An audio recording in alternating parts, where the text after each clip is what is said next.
Bonsoir, mesdames, mesdemoiselles, messieurs, bonsoir, Nabilaï Kamara depuis Bruxelles. Chers compatriotes guinéens, voilà, donc j'ai cet autre thème d'information pour ce jeudi, chers compatriotes guinéens. J'espère que vous êtes là. Alors, mon thème d'information, c'est autour il y a deux éléments. Le premier élément, je vais parler donc de cet écrit de l'ancien ministre Gassama Diaby. Gassama Diaby, que nous connaissons très bien, ce rationnel, oui, il est rationnel. Je le mets dans la même catégorie que Mohamed, disons, Béavogi, l'ancien ministre, donc la transition, ou de Fatoumata Yari Souma. Ce sont des rationnels, des gens comme ça que nous voulons à la tête du pays, chers compatriotes guinéens. Très bien. Alors, donc, le premier élément sera sur Gassama Diaby qui résonne. Deuxième élément, je vais parler donc de cet événement, en fait, politique, le lundi 12 août, chers compatriotes guinéens. C'est la journée Conakry, ville morte. Ce jour-là, il faut paralyser Conakry, il faut paralyser les activités économiques à Conakry, chers compatriotes guinéens. Nabila El Kamara depuis Bruxelles. Très bien. Alors, le combat continue, chers compatriotes guinéens. Je dis toujours, c'est maintenant. C'est maintenant, en fait, il faut alors se lever, n'est-ce pas, se lever et se battre à tous les niveaux, à tous les fronts, chers compatriotes guinéens. Ceux-là qui étaient des indécis, j'espère qu'il y a beaucoup de changements, beaucoup ont compris, surtout après l'arrestation en fait de Fonike Mangue et Mamadou Bilo, donc ces activistes qui sont enlevés par le pouvoir de Mamadi Doumbouya. Alors beaucoup finalement ont retrouvé leur conscience. Ils acceptent finalement de raisonner.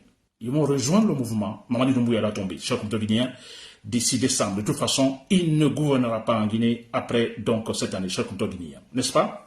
Très bien. Alors, je disais donc ces deux éléments pour ceux qui viennent donc d'arriver. Donc, pour ce direct, je parle de deux éléments. Le premier élément sera sur le raisonnement de Gassama Diaby qui vient de faire un écrit critiquant le pouvoir de Mamadi Doumbouya.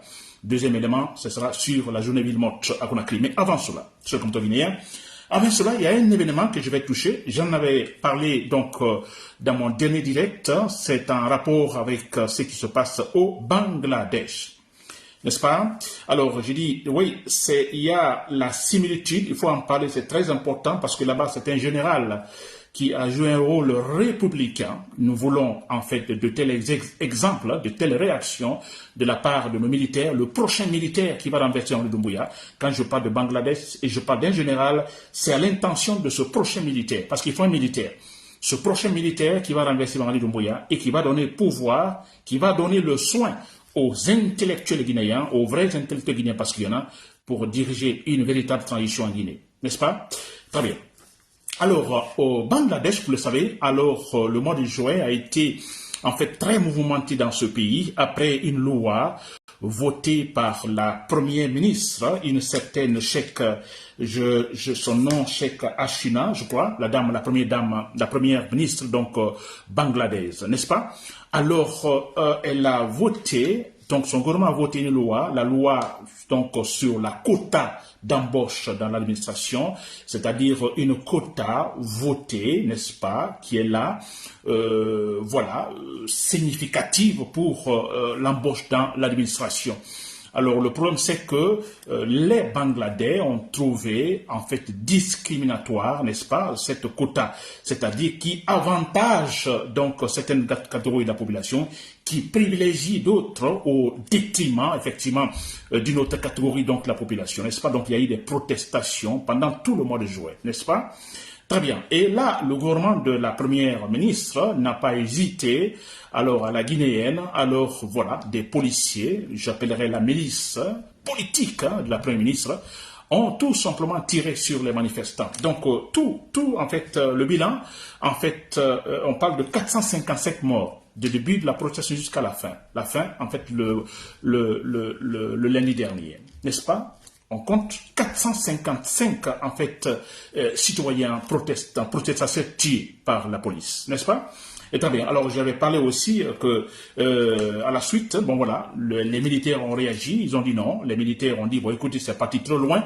Bangladesh n'est pas loin de la guerre civile, alors ils interviennent. C'est une armée républicaine, un général qui dit bon écoutez, ça va. qui dissout le Parlement, alors, et le gouvernement. Le gouvernement, donc, avec la Première ministre, donc, qui d'ailleurs a pris la tangente, a fui le pays, est parti, disons, à l'Inde, en fait, le pays voisin, en Inde, n'est-ce pas, où elle se trouve maintenant. Et très bien. Et quand le général a, donc, après l'action, donc, du général, alors, que s'est-il passé? Il a promis, il s'est engagé. Alors, écoutez, le lundi, nous sommes aujourd'hui jeudi. Il a dit lundi, bon, écoutez, qu'il y aura un gouvernement intérimaire, il va former un gouvernement intérimaire. Ce gouvernement intérimaire, bon voilà, il fera des consultations. Hein, quels sont ceux qui vont composer ce gouvernement intérimaire? Il va faire des consultations. Et regardez, de lundi, jeudi aujourd'hui déjà, il a trouvé en fait la personne qui doit diriger donc ce gouvernement intérimaire. Qui doit diriger ce gouvernement intérimaire? Le général, il a écouté la population. Il a écouté surtout ceux-là qui ont protesté. Il a écouté les étudiants. Parce que la majorité des gens qui ont protesté contre cette loi impopulaire de la Première ministre sur la quota d'embauche dans l'administration des étudiants. Alors, les étudiants ont réclamé que, bon, ils ont cité un certain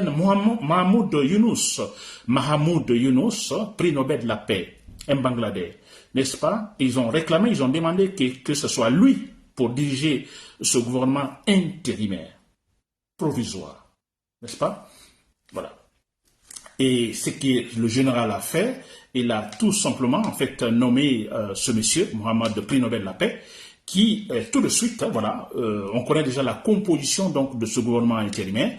Il y a un point à signaler, ce gouvernement intérimaire n'est pas composé, on ne parle pas de ministres.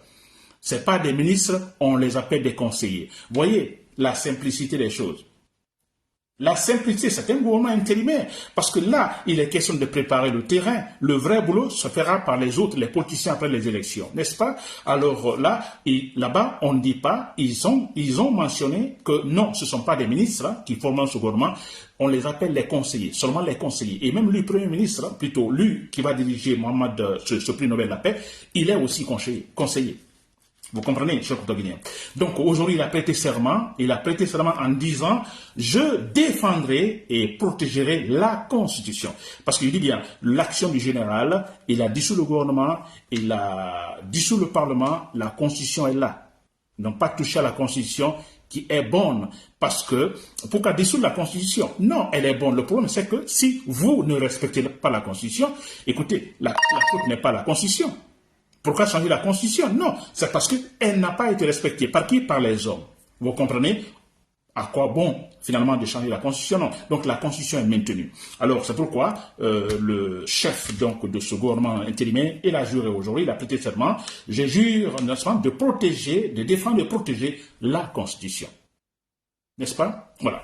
Et là, un peu en avant, il dit effectivement, là, le processus démocratique, il faut défendre le processus démocratique. Parce que, un petit rappel, là, Bangladesh, vous comprenez, un pays, disons, indépendant en 1971, après une guerre entre l'Inde et le Pakistan, c'est là que Bangladesh donc, est venu, ce pays.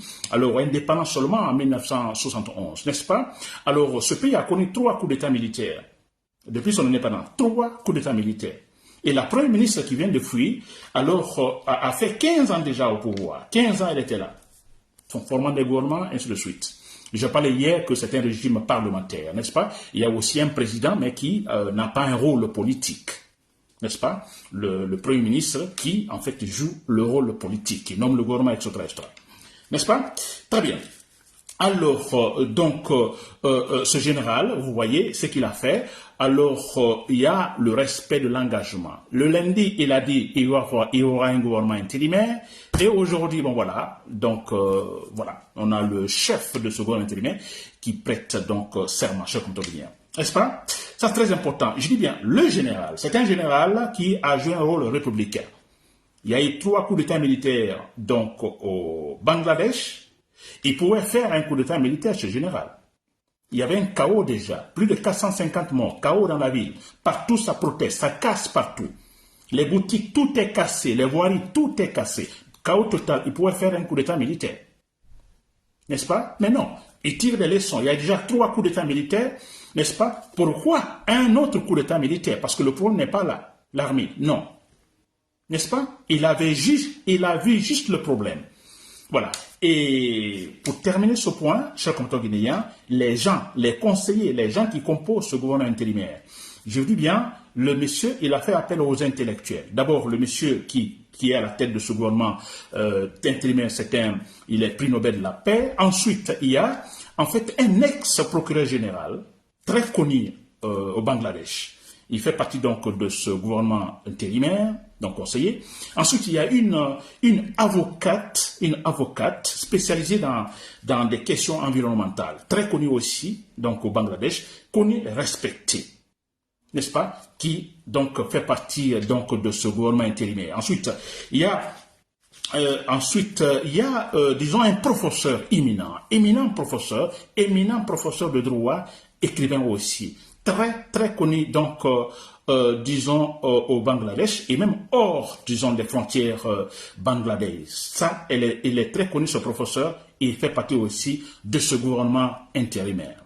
Vous comprenez ce contexte guinéen. Ensuite, c'est pas fini. Toujours les conseillers, on appelle les conseillers, pas des ministres, ce gouvernement. Alors, ils ont fait appel aux activistes, en fait, aux meneurs, aux gens qui, en fait, à ces activistes qui étaient à la tête de ce mouvement étudiant, disons, qui a contesté, disons, le pouvoir de la Première ministre.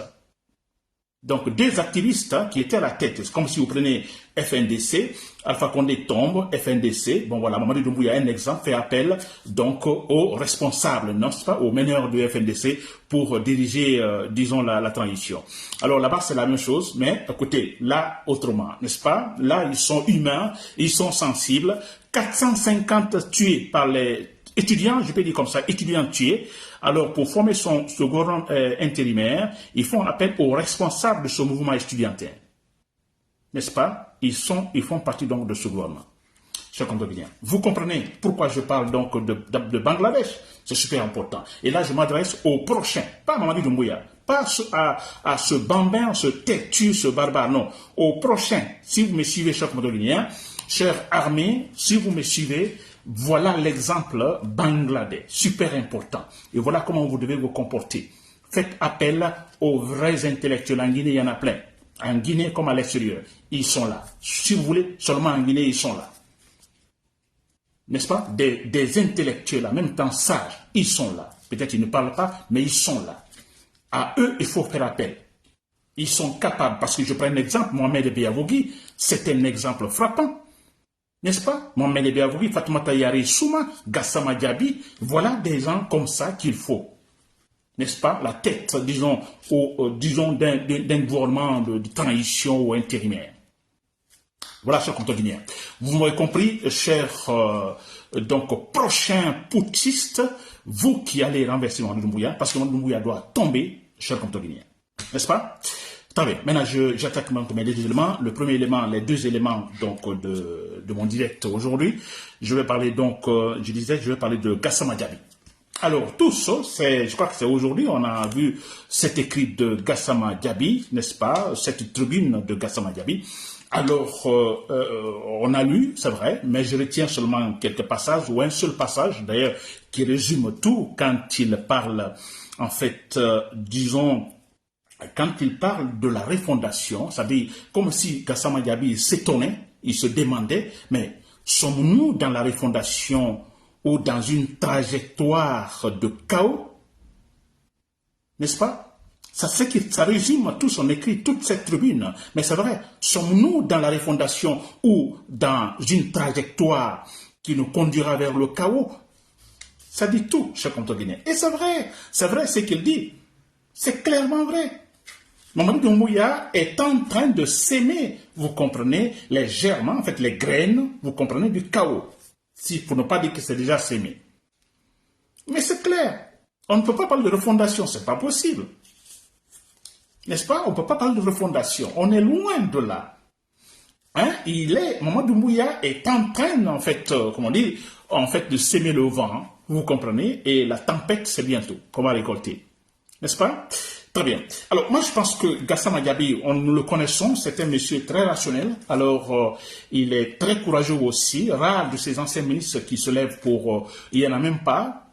ancien ministre qui, publiquement, vous comprenez, critique Mamadi Doumbouya. Donc, c'est un gars rationnel. C'est un gars qu'il faut, en fait, respecter. C'est vrai. C'est comme guinéen. Très bien. Alors, parlons de la refondation. On a Mamadi Doumbouya qui, au départ, ils ont parlé de la refondation. Mais on a Mamadi Doumbouya qui veut le modèle Kagame. Là, il faut toujours parler de ce modèle parce que c'est ça.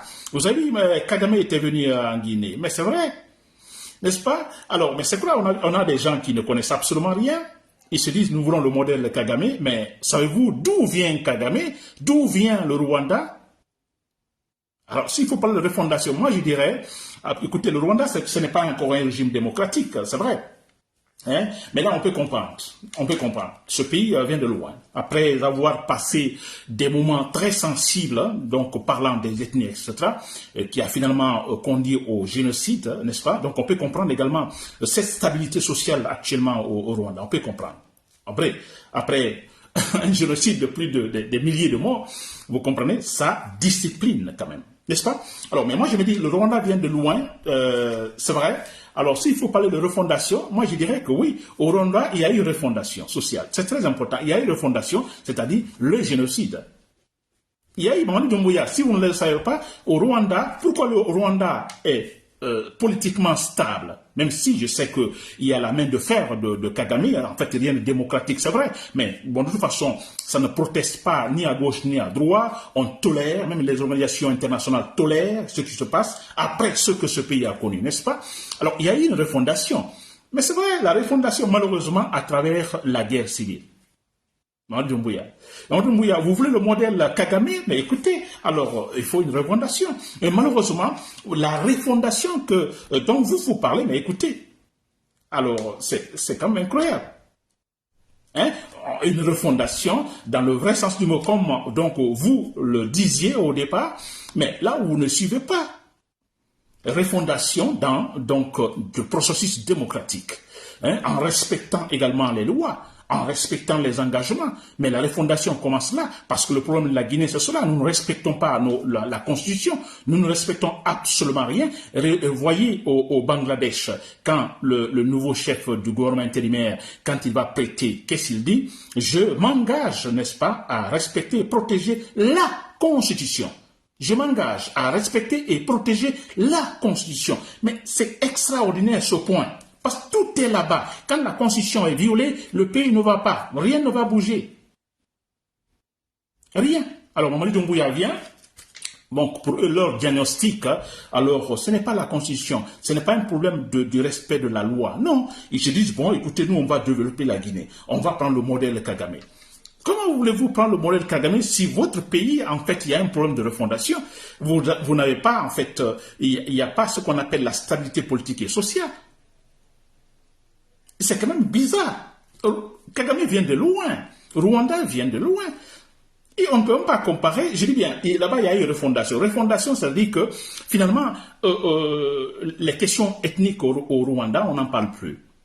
Il y a la peur. Après tout ce que ce pays a connu. Maintenant, en Guinée, n'est-ce pas? Il y a ce problème posé. Ce problème ethnique, communautaire, ça et là, d'un moment Doumbouya aggrave, parce que si vous voyez son gouvernement, son pouvoir, écoutez, il y a une ethnie qui est totalement privilégiée. Donc, vous voyez qu'il met en fait l'huile sur le feu. Mais ça, c'est grave. Ça veut dire qu'on est loin de la refondation, on est loin de la stabilité. Et surtout que Mamadi Doumbouya a pris le pouvoir en renversant Alpha Condé après une situation, je dirais, électorale compliquée.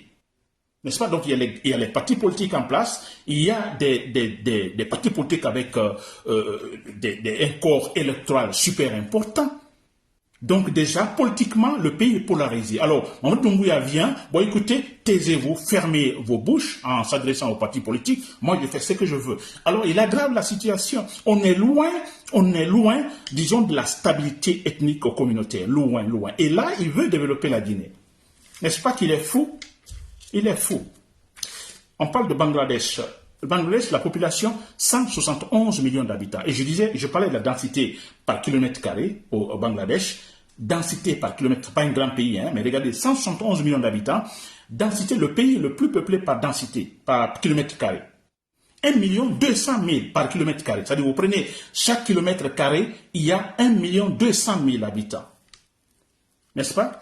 Mais voilà, comment le général, tranquillement, n'est-ce pas, sans stress, le général, alors, qui dit, bon, écoutez, je vais consulter les gens tranquillement. Bon, voilà, les intellectuels, les partis politiques, ceux-là qui ont mené ces manifestations, c'est quoi, voilà, et puis voilà, tranquillement. Vous voyez, la Guinée, 13 millions d'habitants, disons. Vous comprenez? Alors, on a un Mamadi Doumbouya qui vient. Bon, écoutez, l'affaire, ce n'est pas le respect de la loi. Moi, je fais ce que je veux. Voilà ce qu'il y a, cher compteur guinéen. Pensez-vous que ça va marcher? Ça ne marchera pas. Ça ne marchera pas, cher compteur guinéen. Très bien. Alors, merci encore une fois à Gassama Diaby. Gassama Diaby qui, en fait, touche le point, c'est vrai. Il touche le point, c'est-à-dire que bon, Gassama Diaby, c'est pas la première fois que nous l'entendons, mais c'est très clair. C'est-à-dire que Mamadi Doumbouya est loin de l'objectif. Il est loin, en fait, de problème. Il n'a pas vu le problème guinéen. Ou il le voit, mais il refuse de ne pas le voir. Et ce qui est grave, l'hypocrisie, en fait. N'est-ce pas? Le problème était très simple. Alpha Condé a violé la Constitution de 2010, qui est la bonne, la meilleure, s'il faut. Il a changé cela pour pouvoir se maintenir au pouvoir. Un bon soldat, quand il dit soldat, un soldat rationnel, réfléchi, patriote, qui aime la Guinée, qui est discipliné, pas un soldat drogué, n'est-ce pas, un ivrogne, quand il vient au pouvoir, il sait déjà où est le problème. Parce qu'il y a un problème de respect de la Constitution. On ne reste, disons, commencez par Lansana Conté qui a initié cette démocratie. Il a commencé par violer la Constitution. Lansana Conté lui-même. Mais le problème, c'est là.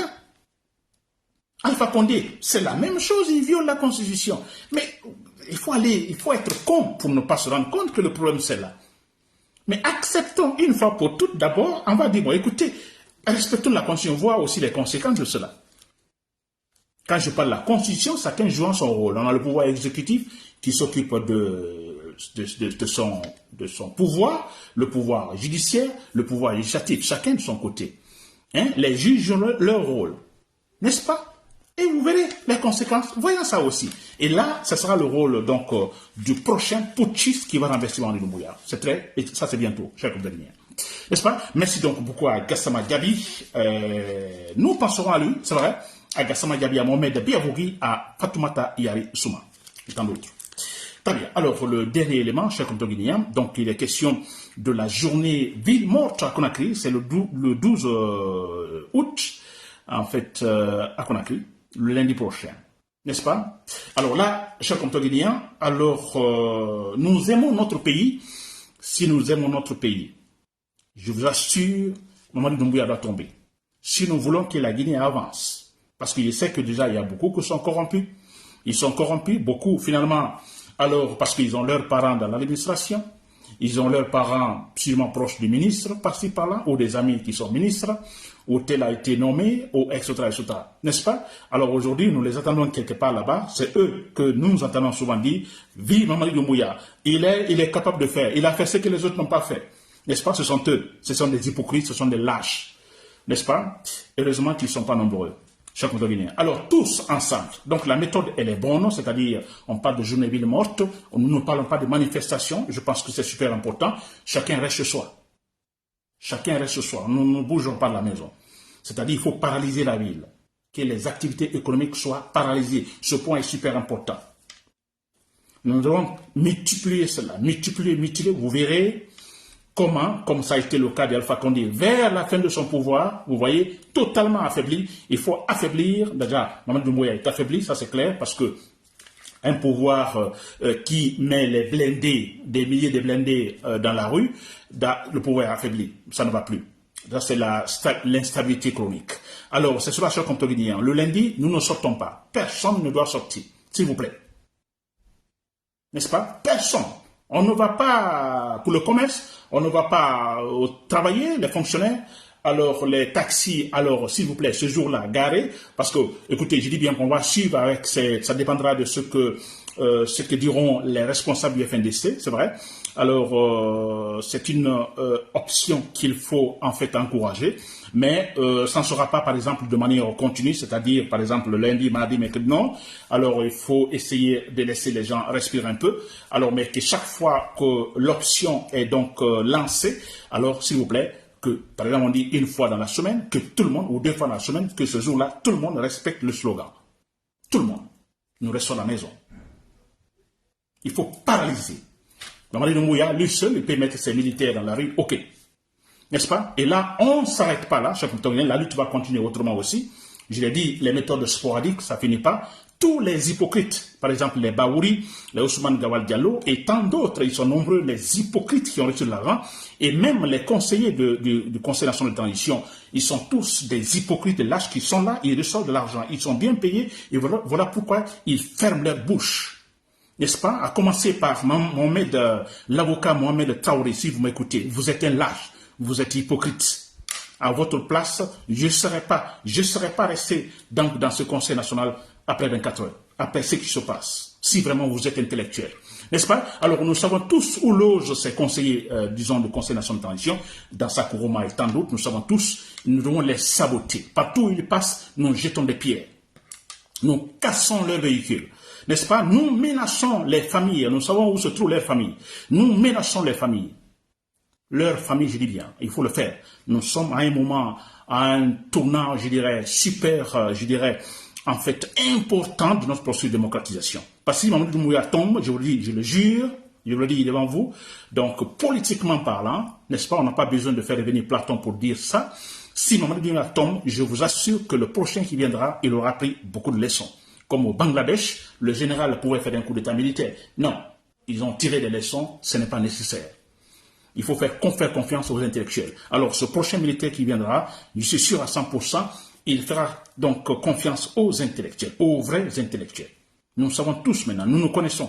Nous savons en Guinée qui est intellectuel, qui est sérieux, qui n'est pas sérieux. N'est-ce pas, chers Guinéens? Alors, pas de pitié, tous les hypocrites, nous les sabotons, nous les menaçons dans la rue. Tous, n'est-ce pas, tous les ministres, les conseillers donc, du Conseil national de transition, tous, leurs familles, tout le monde. Ce jour-là, le lundi par exemple, ceux-là qui vont essayer de sortir, aller partir par là, alors préparez les cailloux, s'il vous plaît. Nous sabotons tout jusqu'à ce que Mamadi Doumbouya tombe, n'est-ce pas? Alors, il garde Foniki Mangué et Mamadou Bilo. Alors, j'entendais l'autre fois des nouvelles concernant ces deux. Écoutez, s'il vous plaît, ne vous inquiétez pas, je dis 1000 fois que Mamadou Doumbouya ne peut pas, il n'a pas encore porté cette culotte ou ce pantalon pour faire donc du mal. Du mal, quand je dis du mal, ôter la vie à ces deux activistes. Non, il n'a pas encore porté ce pantalon. Mais il va utiliser, effectivement, son intention, c'est d'utiliser, en fait, ces deux individus, ces deux activistes, pour pouvoir maîtriser, effectivement, le mouvement, pour pouvoir, effectivement, déstabiliser ce mouvement qui se prépare pour le renverser avant le mois de décembre, chers compatriotes. Voilà, c'était Nabil Aïe Camara, depuis Bruxelles. Merci pour le coup et à demain.